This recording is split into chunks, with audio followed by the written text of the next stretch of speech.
Well, good morning, everyone. I'm Congresswoman Grace Meng. I'm here all the way from New York.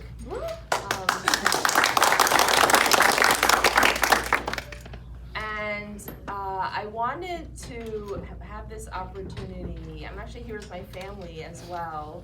And we wanted this opportunity to introduce some of my newer friends in Florida who are new to me, but have been working very hard on behalf of the Asian American community here in Florida, South Florida specifically, and we'll introduce everyone later.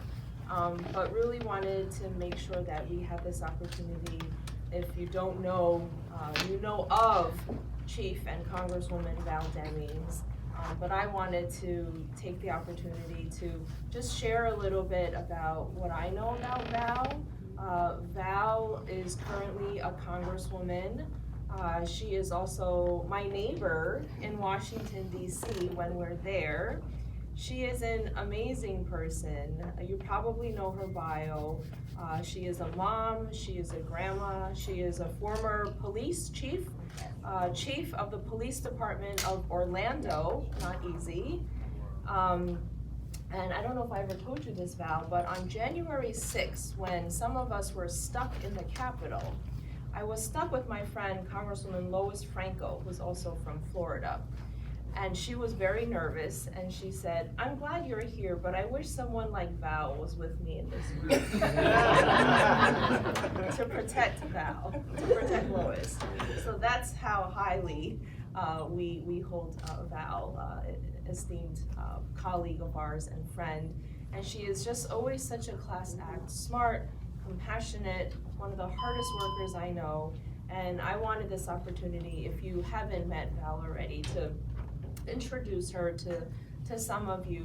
And I'll be leaving Florida soon, but of course Val, who is our future senator here, will not be, and I hope that we can continue to work together.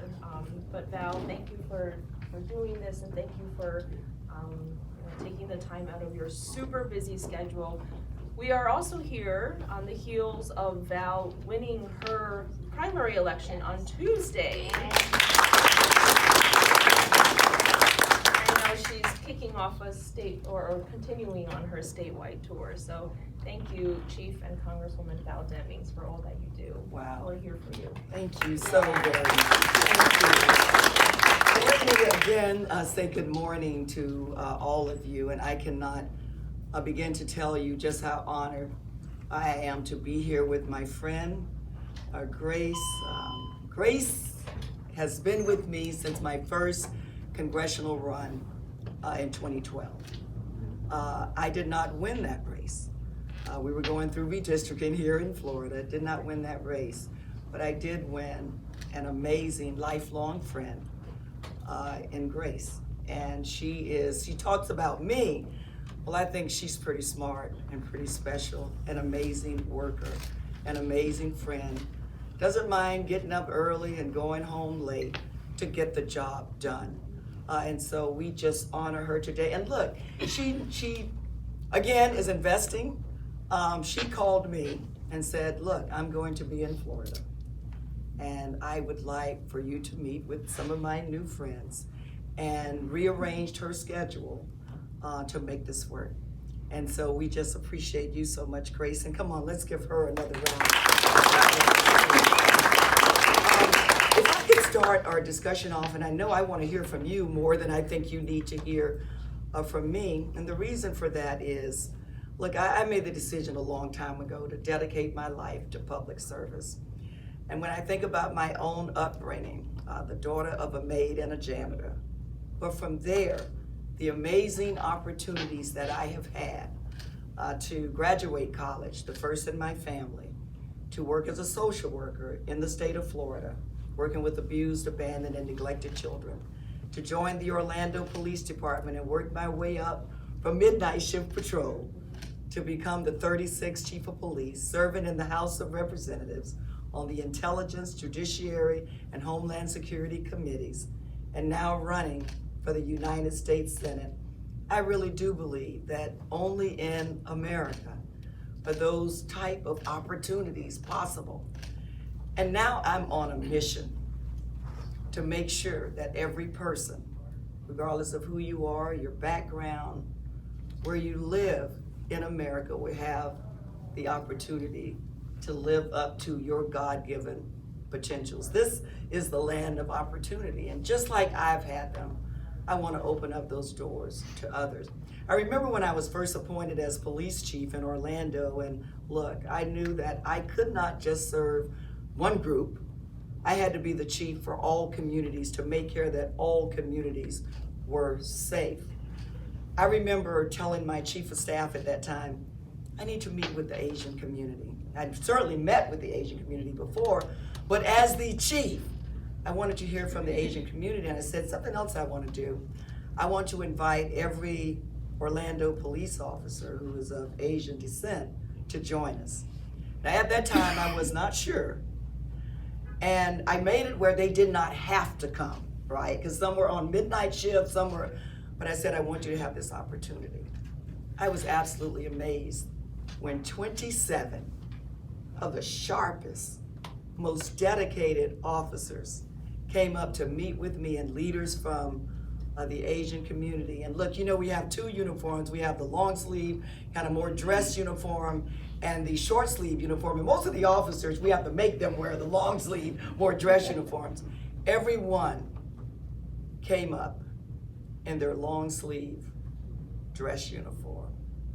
And it was an amazing opportunity, and we have built on that to make our community safe, for having a zero tolerance for hate crimes of any kind, discrimination of any kind. What I always say to the community, and what I say to my congressional district, and now I'm saying around the state of Florida, do not tolerate discrimination of any kind.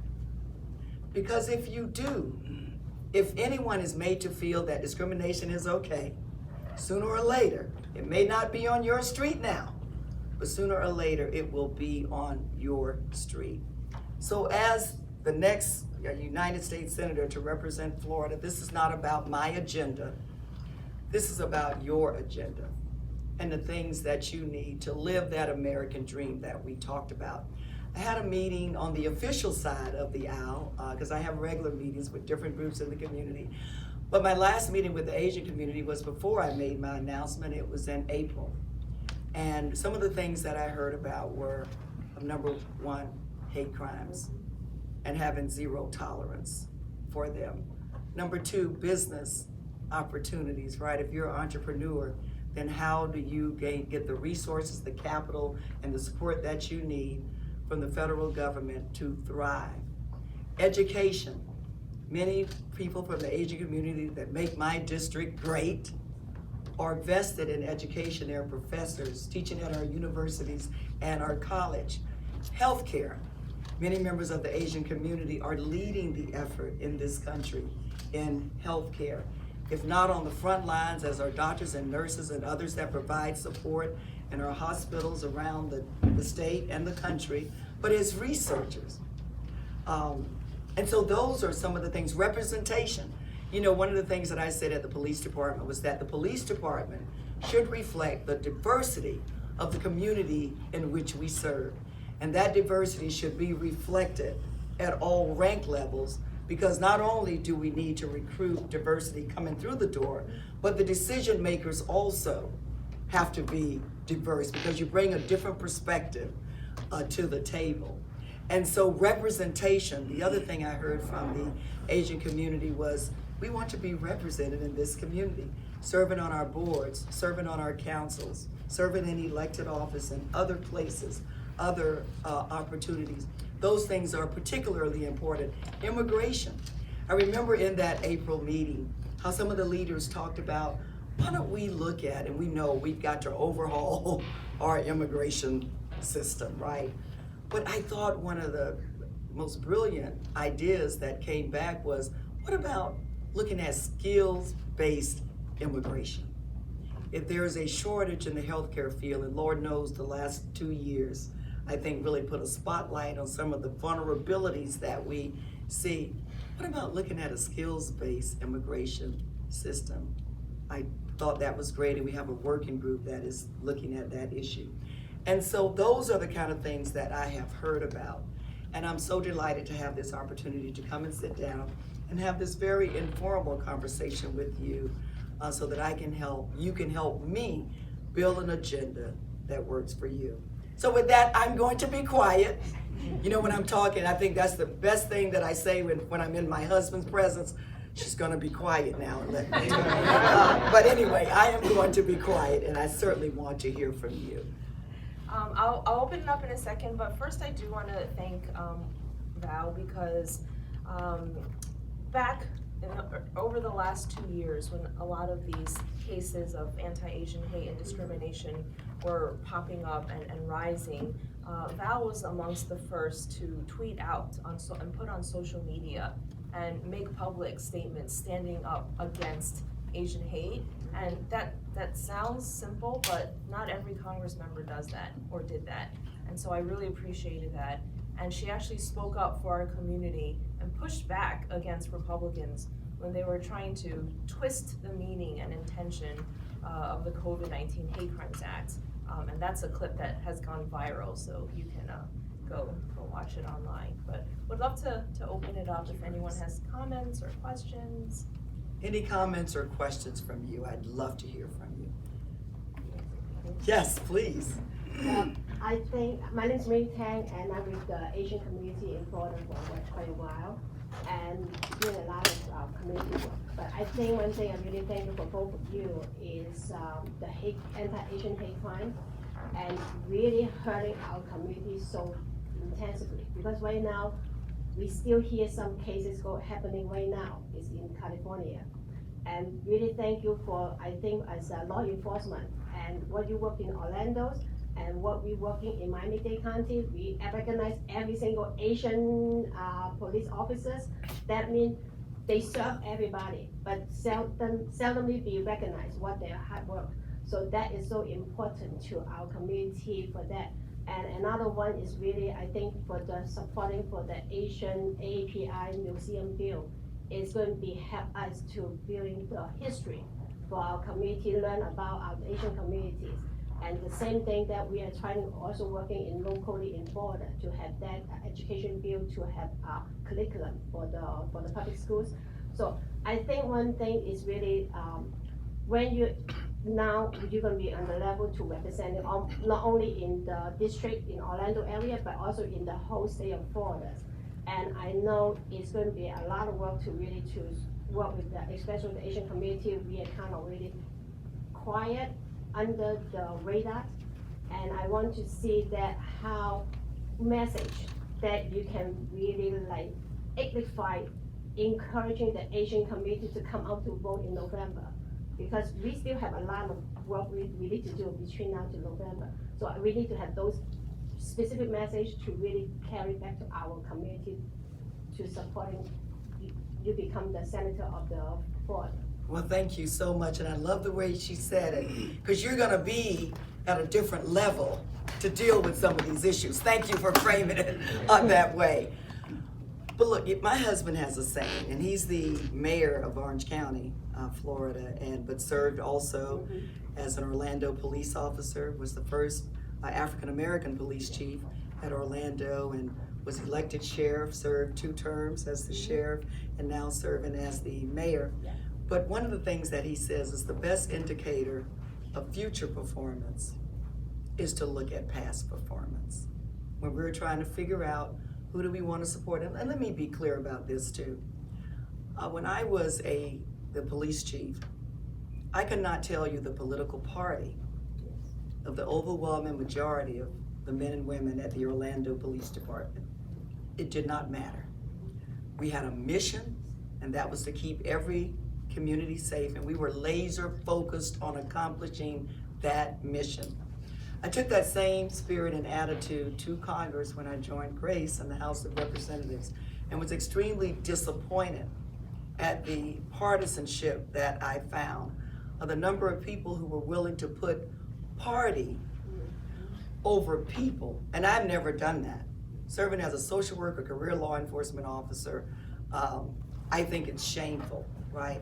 And so this race, this election season is so much more than just political party. We need people, independents, Democrats, and Republicans, who believe in this nation, believe in our democracy, believe in our Constitution, believe in defending and upholding the rule of law.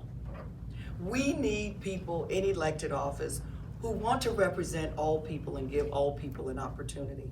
So the ground game that we have in this race, we've got to help people understand what's at stake in this race. All of the things that I talked about, those priorities, they all are at stake. Having fair representation, fair opportunities, all at stake. And I think you've seen the ridiculous politics that have been said. When a person goes to the microphone in a very controlled, very scripted environment, by the way, my opponent, and will just say stuff that leaves out the majority of people who live in the state, that's disgraceful. And I don't care what party they are in. So we've got to get on the phone. We've got to tell people within our various circles about why this race is so important and why this race matters. We've got to talk about building a future that is inclusive of all of us. We've got to talk about hate crime of any kind is unacceptable.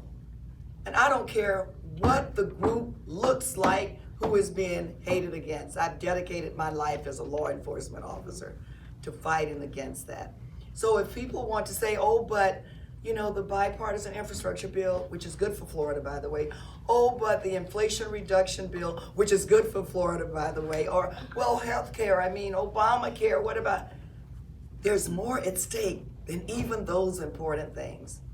It is who we are as a nation, and defending your right to be able to go to the polls and vote, and owning that business, and having that business flourish. And so I need you to tell somebody about this race. Get on the phone in your circle.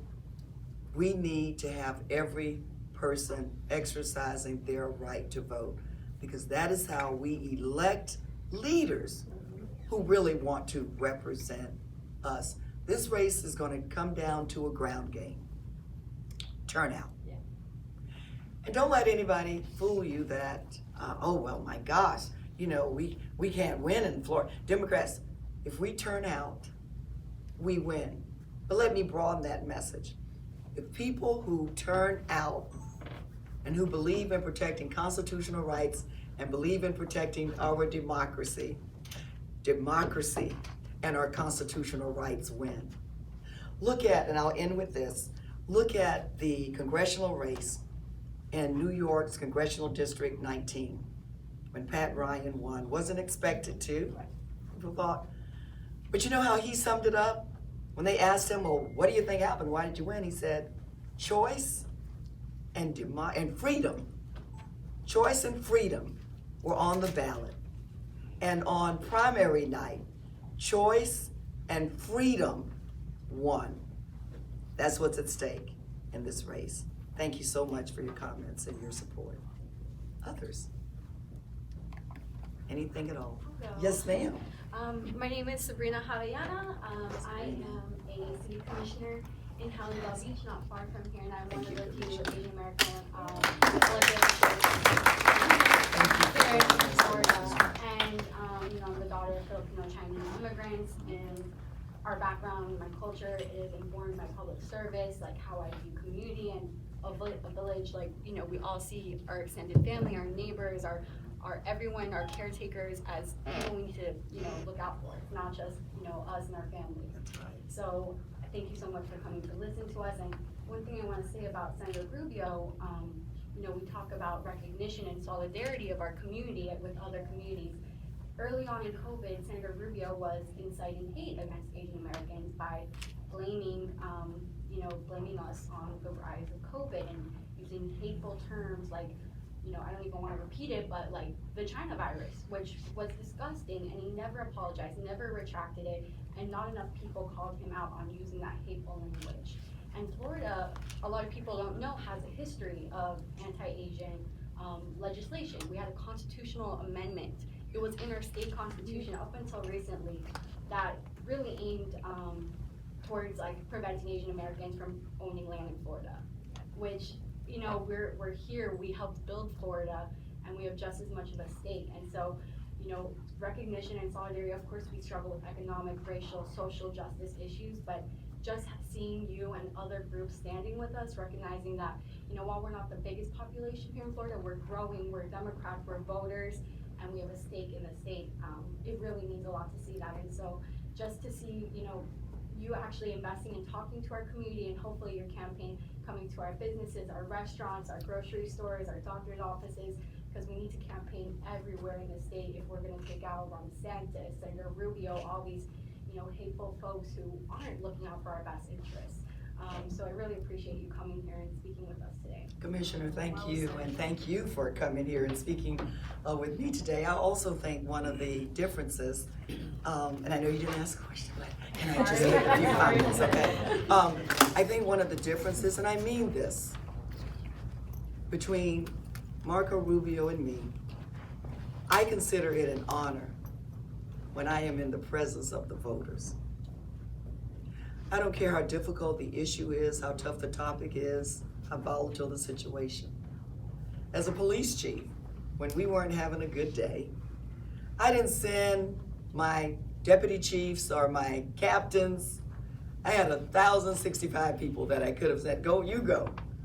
It was important for the community to talk to their chief and to see me. I consider it an honor to be in the presence of the community.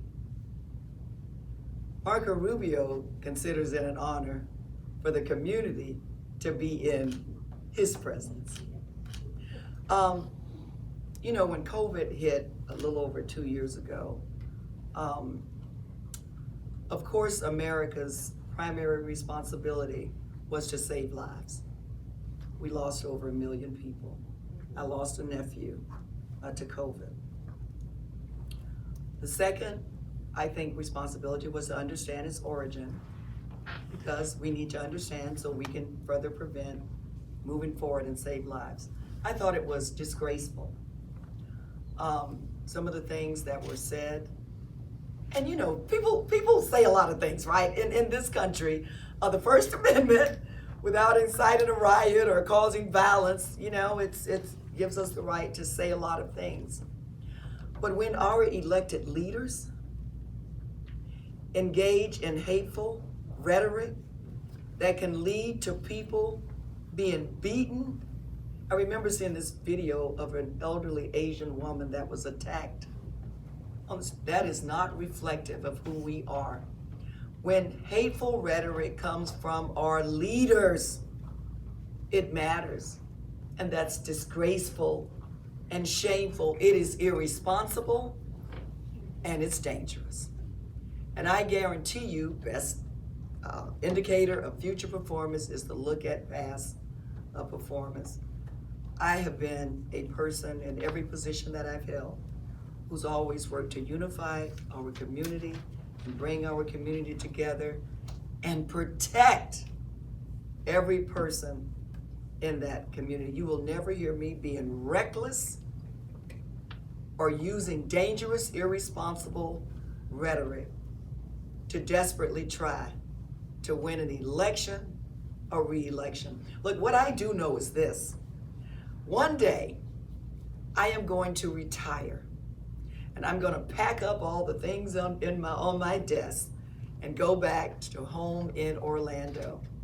And when I do that, I wanna be able to not only like the person looking back in the mirror, I wanna be able to respect the person looking back in the mirror. I will never advance politically at the expense of your community or at the expense of any community.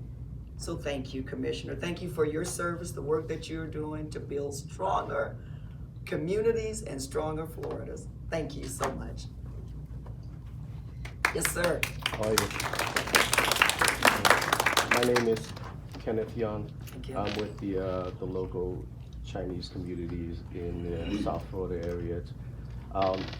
Just one simple message maybe you could help us, you know, when you get elected as a senator, is that let all the governments understand that when you attack one country, China or Philippines anyway, you're attacking the whole Asian community. You can't tell the difference between a Chinese or a Korean or Vietnam. So the problem is that when they do, our current senator, that was both of them, have, attacked. Let's just be clear about it, Kenneth, both of them. Go ahead. I mean, they have attacked, the Asian communities. And I feel like, you know what, we American citizens, we live here, this is our home. When we walk out of, our house, we don't want to be discriminated by anybody. Now, I could be Filipino, I could be anyone, but Americans, a lot of don't understand because they only listen to what they tell them. And that hurts our communities a lot. People come into our business, they're like, oh, Chinese food, Chinese restaurant got hurt a lot at one point during the COVID because, they do that stuff on purposely. I don't know for the votes or for the money or whatever the reason, but it just don't attack, Americans, because we are American citizens. We all together. We're one group. So, Thank you so much for that. And you're so absolutely correct. And that's why I talked about earlier that we cannot tolerate discrimination of any kind. Because as you just indicated, people really don't know the difference, right? And they don't care, and it doesn't really matter. If we tolerate discrimination of any kind, you see, oh, that's discrimination against Filipinos, or that's discrimination against African Americans, or that's discrimination against women and girls. If you send a message that is okay any place, it may not be on your street today or in your community, but it's coming. We have to continue to try to build the America that we were created to be. And that is an America where people risk their lives to get here to experience what we have to offer. Discrimination, I hadn't seen it written anywhere in the Declaration of Independence, or discrimination against this group or that group, whatever. So we have to send that strong message that we're building a community that looks like America, where every person has an opportunity. My husband's not here, but he would tell you, Kenneth, that you don't have to worry about me being a loud, strong voice to defend you, just like I would defend my own family. And I'll end this with this. Remember, I grew up in Florida. Florida is my home. I grew up poor, black, and female. I know what it feels like to be discriminated against. That's why I'm on that mission now, to make sure that we send a strong message that discrimination of any kind is not acceptable and that will not be tolerated, and we're building an America that works for all people. Thank you so much for that. Others? Yes, sir. Mark, New York City, Mark. individually. New York City. I would love to believe that you just came down here just because you heard I was having this event. But I know that's not. But anyway, please, thank you for This is coming. my third year down here, and I was watching the news yesterday, and when they had a pastor, I believe it was from Mississippi, if I'm not mistaken, who was watering in the Denver zone, and he was arrested and charged with some kind of whatever, but it was never tried. But speaking about zero tolerance for hate, and zero tolerance when it's done by senators, we have to extend that to police also. They're not immune from that, they're human beings like everybody else. And what are your views on kind of like extending that zero tolerance to police? They're there to serve and protect, and to step over the line like anybody else, the law needs to step in and intervene. I appreciate you asking me that question because this is my lane. I spent 27 years at the Orlando Police Department. It is a place that I loved and still do. It is a place where I grew up. It is a place where I met my husband. Now, we were working, we weren't goofing off, let me just throw that out there. I've worked, Mark, with some of the brightest and most courageous men and women that law enforcement has to offer. But everybody's not perfect. And our profession this profession that I love has had some problems. There's no doubt about that. It is about holding people accountable. And this is what I say though, as we hold law enforcement accountable, and we should, I say everybody counts, but everybody's accountable. Everybody's accountable, right? We don't build great communities just on the backs of law enforcement. We build great communities when the community and law enforcement can come together and everybody steps up to build stronger and safer communities.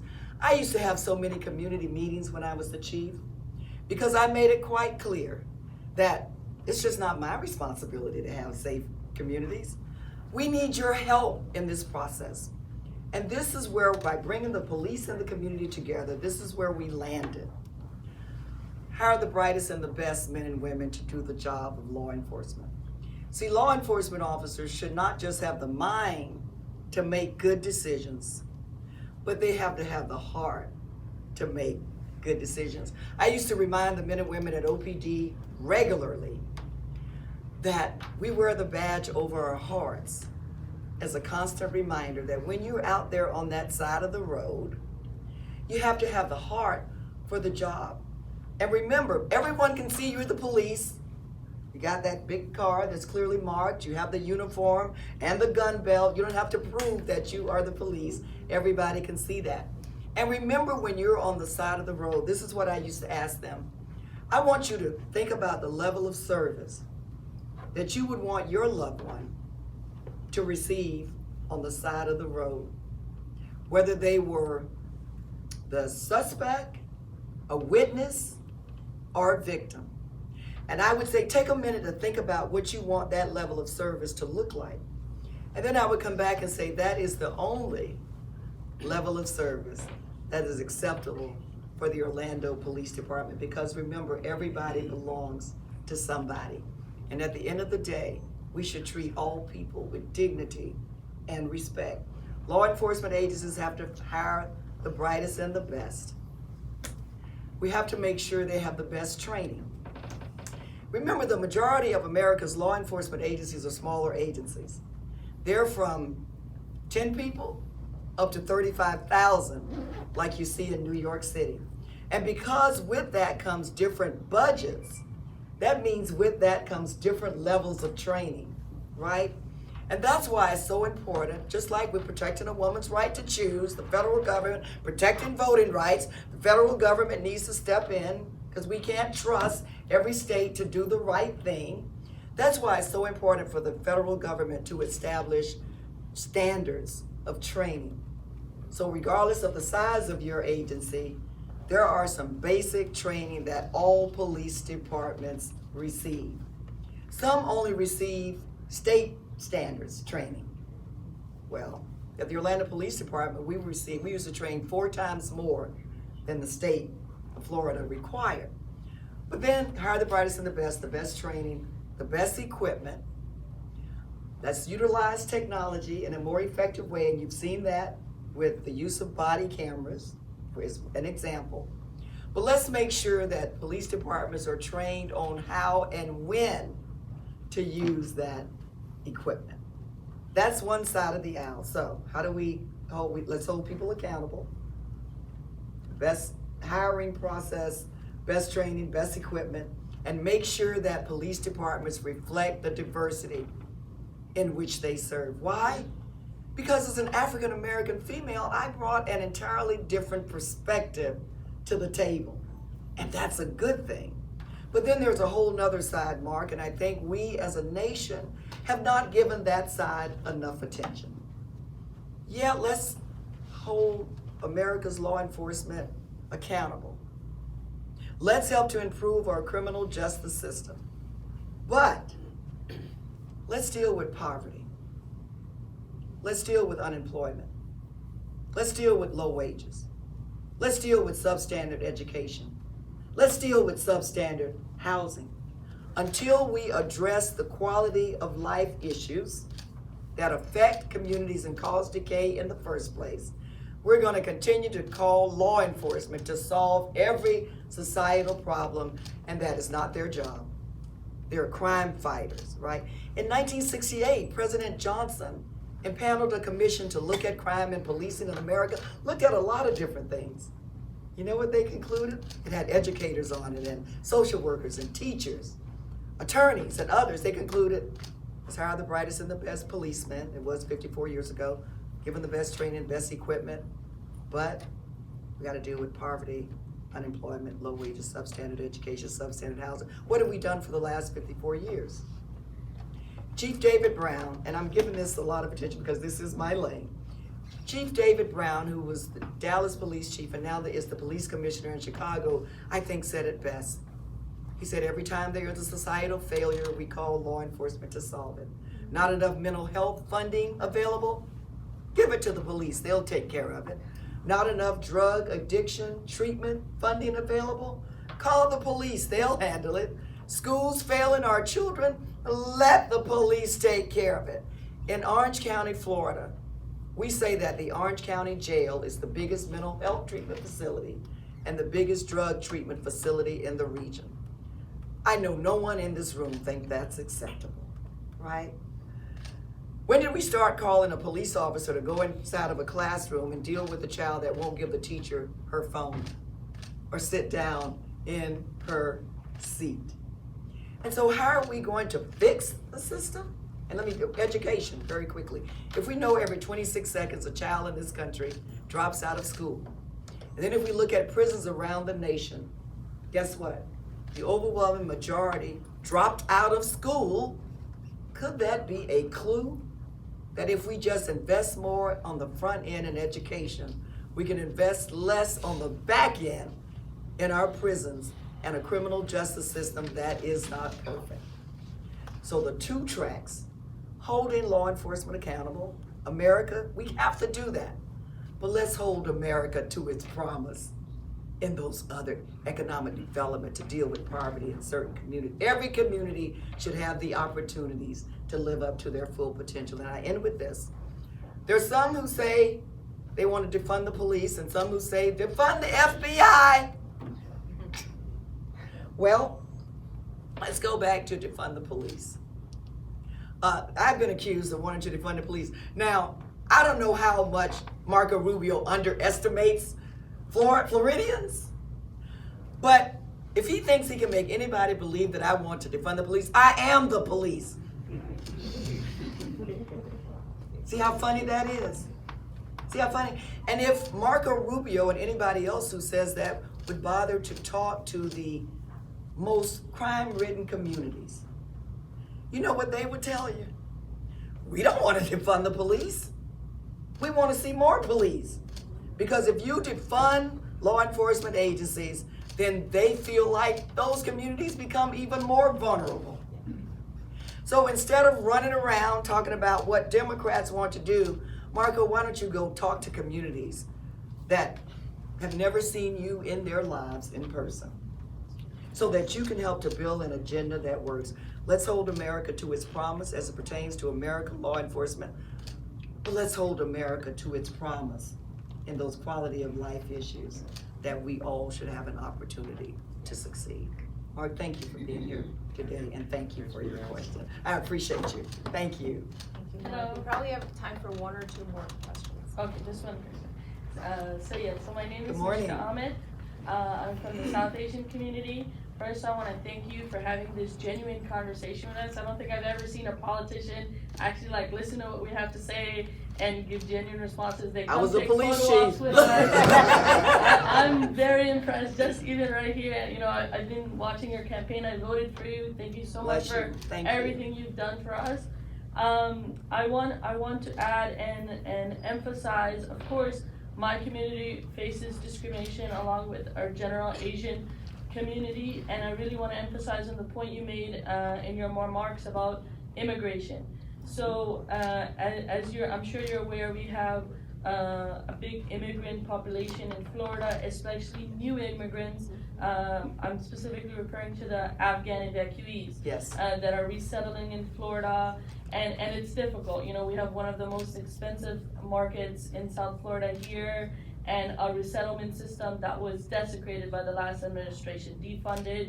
and you know, we're trying to build it back up. So that's one proposal I want to talk to you about, and not just Afghan Adjustment Act, not just, you know, speaking up for refugees. My organization, Community Changemakers, has been working with that population since they landed in Miami, in Broward, in Palm Beach County, and we're seeing the struggles that our government-funded agencies are facing, that we're working with them, but we really need to build our resettlement systems, because you know, these people are fleeing for their lives, and in the case of Afghanistan, they fought with Americans for the last 20 years for freedom, with their nonprofits, with the diplomacy. So I think it's really important that we include all immigrants in this conversation, even the ones that cannot vote yet.